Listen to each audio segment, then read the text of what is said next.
சரி வாங்க இன்றைக்கி ஒரு கிராஃப்ட் பார்ப்போமா.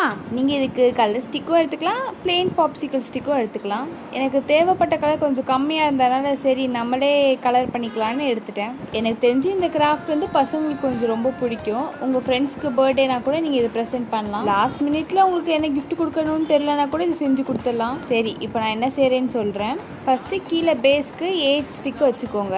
அதுக்கு மேலே இப்போ நான் வைக்கிற மாதிரி 6 ஸ்டிக் வச்சுக்கணும்.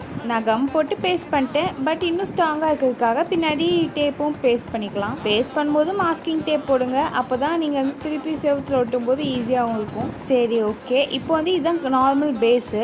இல்லை நான் சொல்கிற கார்ட்டூனில் உங்களுக்கு எந்த கேரக்டர் பிடிக்குமோ அந்த கலர் நீங்கள் அடிச்சுக்கலாம். இது என்ன படம்னு கேட்டிங்கன்னா கிட்ஸ் படம் தான். பார்க்க நல்லாயிருக்கும். நீங்கள் பார்த்து எப்படி இருக்குன்னு சொல்லுங்கள். அதை பார்த்து இன்ஸ்பயர் ஆகி தான் இந்த கிராஃப்ட் செஞ்சுருக்கேன். படம் பேர் கார்ஸ். அதில் ஃபஸ்ட் எபிசோடே எனக்கு ரொம்ப பிடிச்சனால தான் இந்த கிராஃப்ட் பண்ணியிருக்கேன். சரி ஓகே, நம்ம செஞ்சு முடிச்சாச்சு. ஃபைனல் அவுட்புட் பார்ப்போமா. இந்த கேரக்டர் நேம் என்னன்னு தெரிஞ்சால் கமெண்ட் பண்ணுங்கள். அதே மாதிரி உங்களுக்கு பிடிச்ச கேரக்டர் யாருன்னு கமெண்ட் பண்ணுங்கள். பிடிச்சிருந்தா லைக் பண்ணி ஷேர் பண்ணுங்கள். பாய்.